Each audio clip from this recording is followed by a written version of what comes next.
Bab 031. Firza mengangguk. Setelah dokter itu pergi, Firza mendekati Niki yang sedang duduk bersandar pada kepala ranjang. Firza menyodorkan resep obat yang tadi diberikan dokter padanya. "Ini resep obatmu."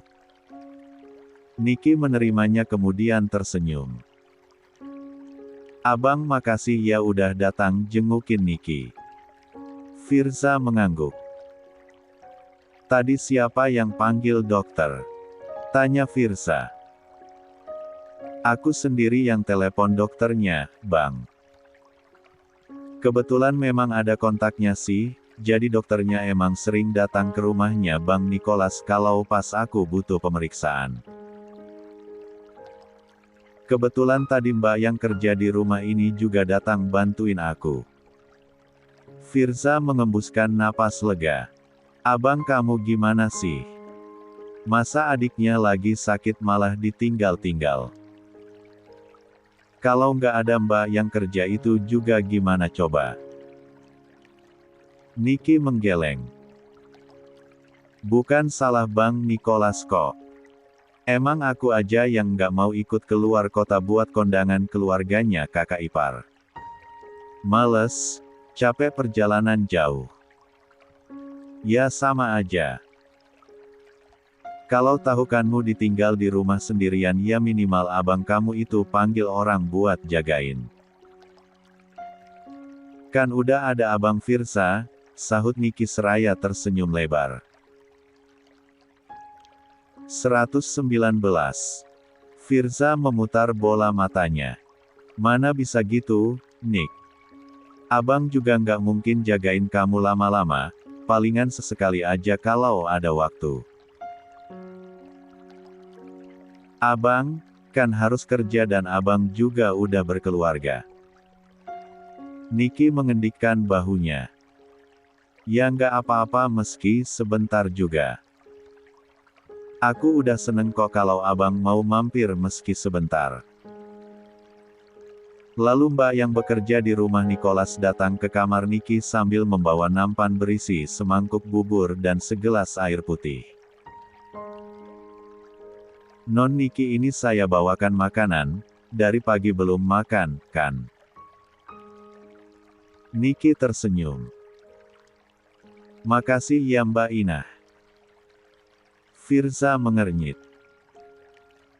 Ia melihat nampan berisi makanan dan minuman itu setelah Mbak Inah pergi kemudian berganti menatap Niki. "Maksudnya apa? Kamu belum makan dari pagi?" Niki menggeleng. "Emang ngerasa kurang nafsu makan aja, Bang." Firza mendecak. "Kamu jangan gitu dong, Nick. Udah tahu lagi sakit tapi jaga makan aja nggak bisa." Niki menunduk. "Maaf, Bang. Emang agak mual aja tadi tuh." "Banyak alasan aja kamu, Nick." Niki meringis. "Kalau gitu Bang Firza suapin dong." Firza mengernyit. "Kamu udah gede, Nick. Makan sendiri ah." Niki mengerucutkan bibirnya. "Ya udah kalau gitu nggak mau. Lagian emang kurang nafsu makan aja." Firza sebenarnya enggan melakukan ini. Bukan karena ia tidak kasihan kepada Niki, ia hanya merasa kurang pantas melakukannya. "Abang panggilin Mbak Nah aja ya. Biar Mbak itu yang suapin kamu." Niki menggeleng. "Mbak Inah lagi gosok kamar mandi lah, Bang. Dia, kan sebenarnya kerja di sini bagian bersih-bersih terus pulang, jadi nggak nginep." Firza dilema. Namun, melihat penampilan Niki yang kurus dan wajahnya pucat membuat ia kasihan. Akhirnya, Firza pun duduk di kursi single yang ada di kamar gadis itu kemudian mulai menyuapi Niki. Hal itu membuat Niki sangat senang. Ia yang awalnya tidak nafsu makan bisa menghabiskan semangkuk bubur yang dibuatkan Mbak Inah karena disuapi Firza. Setelah selesai makan, Firza membantu Niki minum. Kalau abang kamu masih lama pulangnya, mending minta tolong Mbak Inah itu aja buat nebus obat ke apotek. Kamu, kan juga harus minum obatnya dari sekarang, saran Firza. Niki mengangguk. Firza membantu memanggil Mbak Inah dan membantu menjelaskan permintaannya untuk menebus obat ke apotek. Niki memberikan sejumlah uang dan wanita itu pun pamit pergi. Setelah Mbak Inah pergi, Firza pamit ingin ke kamar mandi. Niki mengiyakan saja. Ia rebahan di ranjangnya dengan perasaan berbunga-bunga. Ia merasa amat dimanjakan oleh Firza kali ini, ya meskipun tidak akan lama. 120. Ketika Firza di kamar mandi, ponsel Firza tertinggal di nakas samping tempat tidur Niki. Tadi Firza meletakkannya di sana ketika ia mau menyuapi Niki. Sejak Firza pamit ke kamar mandi, ponselnya terus menyala dan bergetar. Niki mengernyit memandangi ponsel itu dan akhirnya memeriksanya. Ada telepon ya. Gumam Niki. Tertera nama Zaida di layar ponsel itu dan Niki dengan sengaja malah mengangkat panggilan tersebut. Halo, Assalamualaikum. Mas Firza kok nggak pulang makan siang? Apa ada acara dadakan? Tanya Zaida dari seberang panggilan. Niki tidak langsung menjawab. Ia terdiam sejenak. Halo, Mas Firza. Halo, Zaida. Ini aku Niki. Zaida di seberang panggilan membelalak kaget. Mas Firza kemana? Tanya Zaidan. Sebisa mungkin ia berusaha untuk menenangkan dirinya. Bang Firza lagi di kamar mandi. Ini HP-nya ketinggalan di kamar aku, jawab Niki. Zaida benar-benar gelisah di rumah. Hah? Ngapain Mas Firza di rumah kamu dan kenapa HP-nya ada di kamar kamu? Bukannya menjawab pertanyaan Zaida yang setengah panik, Niki malah dengan sengaja berpura-pura susah sinyal. Halo? Halo? Aduh enggak ada suaranya nih. Halo? Tut. Panggilan dimatikan sepihak oleh Niki. Lalu tak lama setelah itu, Zaida terus menghubungi Firza berkali-kali tetapi Niki mengabaikannya. Untunglah ponsel Firza dalam mode getar, jadi Firza yang ada di kamar mandi tidak akan dengar kalau ada panggilan. Firza juga lumayan lama di kamar mandi, jadi sampai beberapa panggilan masuk, tetap terabaikan. Setelah sekian panggilan itu tidak terjawab, Zaida akhirnya berhenti menelepon. Setelah Firza selesai dengan urusannya, ia kembali ke kamar Niki. Mbak Inah yang tadi ke apotek juga sudah kembali dengan bungkusan obat sesuai resep dokter. Niki dengan sengaja tidak mengatakan kepada Firza jika Zaida tadi menghubunginya. Firza mengambil ponselnya begitu kembali. Namun, ketika ia hendak memeriksa ponsel itu, Niki langsung menahan tangan Firza. Bang, bantuin aku minum obat dong. Firza urung memeriksa ponselnya dan memasukkan benda persegi panjang tersebut ke dalam saku celananya. Minum obat aja masa nggak bisa? Niki nyengir. Aku nggak bisa nelan obat, bang, harus digerus dulu. Kalau enggak digerus nanti nggak akan ketelan. Firza geleng-geleng kepala. Jadinya, ia malah fokus membantu menggerus beberapa obat yang akan diminum. 121. Niki lalu menyeduhnya pelan-pelan dengan air di sendok. Usai membantu minum obat, Firza berniat pulang.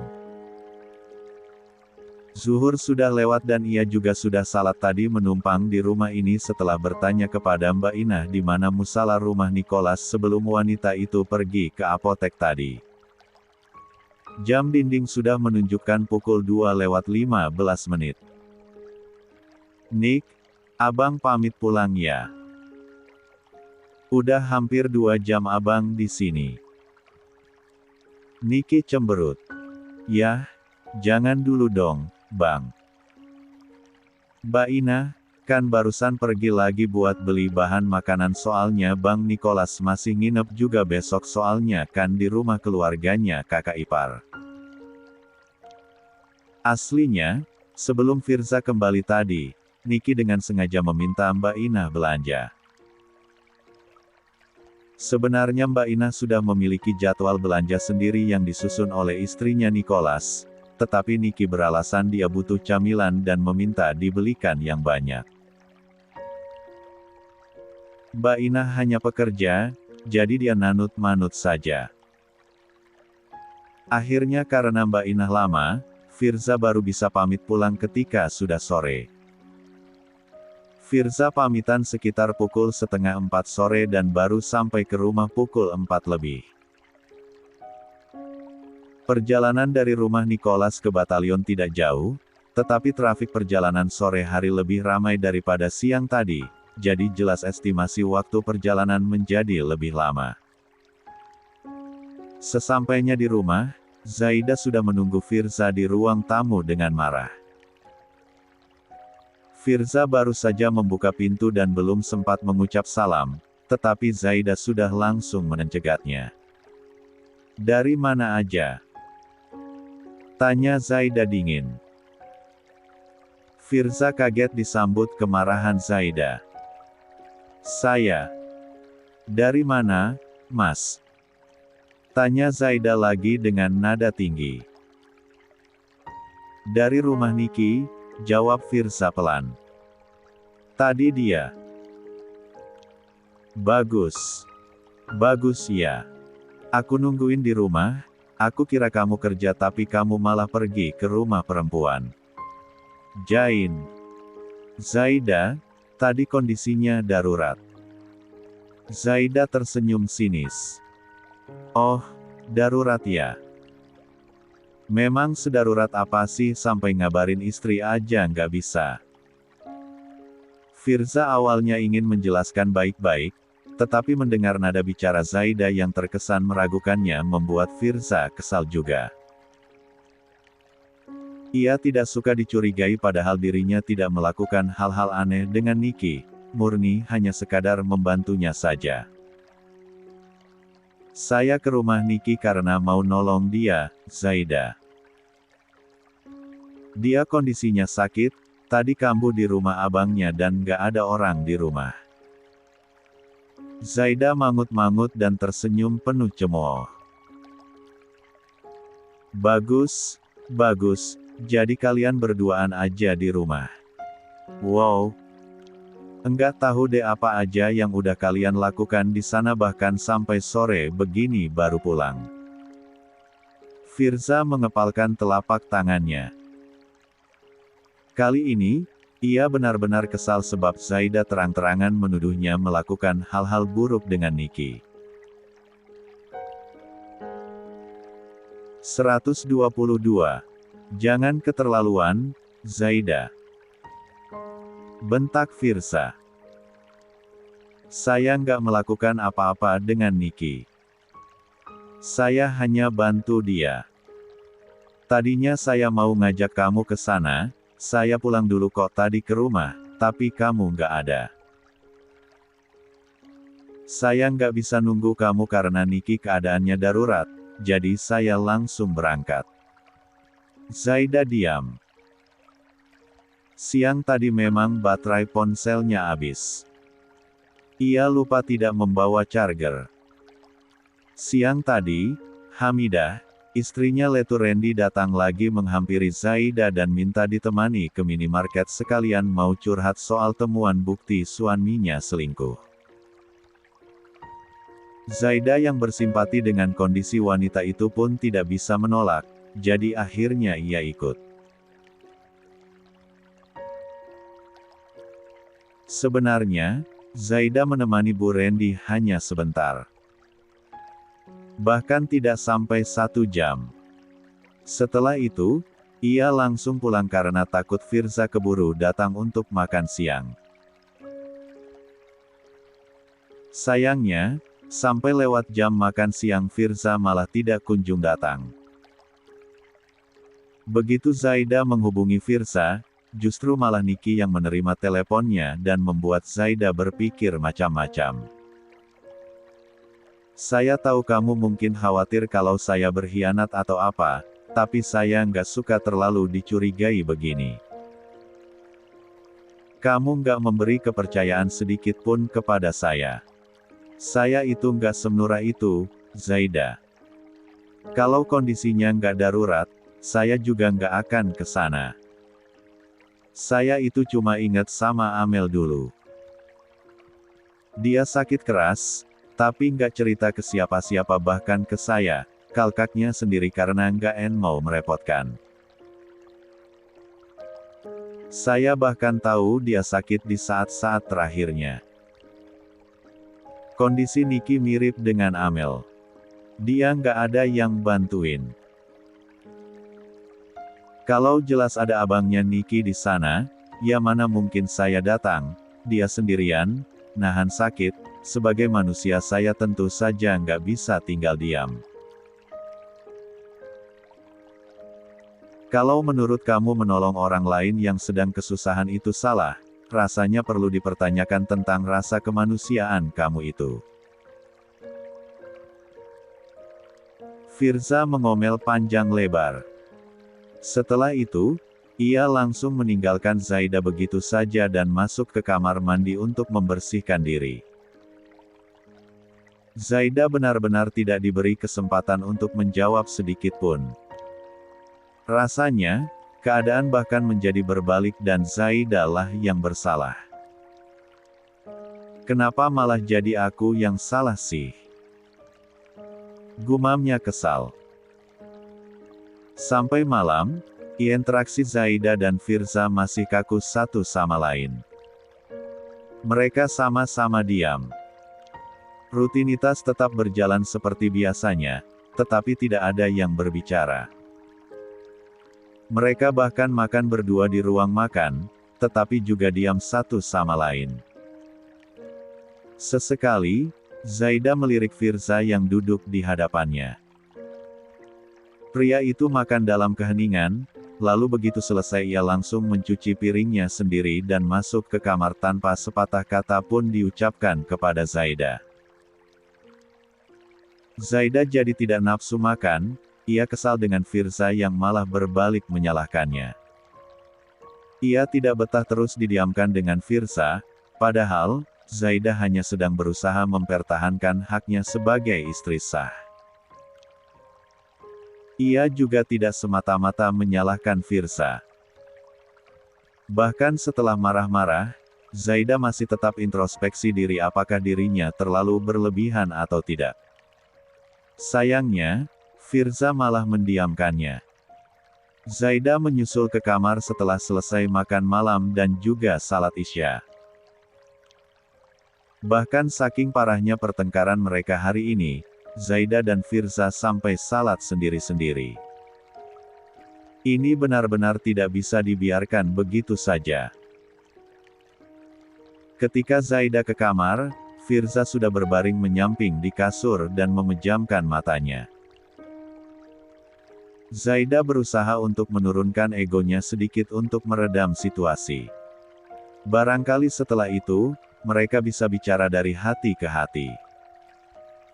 Mas, aku minta maaf kalau aku terlalu suuzon.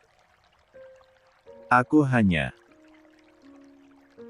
Sialnya, Zaida yang mengira Firza sejak tadi hanya sekadar memejamkan mata dan belum benar-benar terlelap.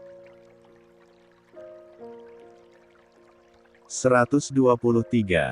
Malah mendengar dengkuran halus dari pria itu. Zaida menghela napas panjang. Percuma aku ngomong sama orang tidur, katanya. Zaida ikut berbaring dan ia membelakangi Firza. Hatinya sesak sekali. Ia meringkuk dan diam-diam terisak sampai lama-kelamaan terlelap sendiri.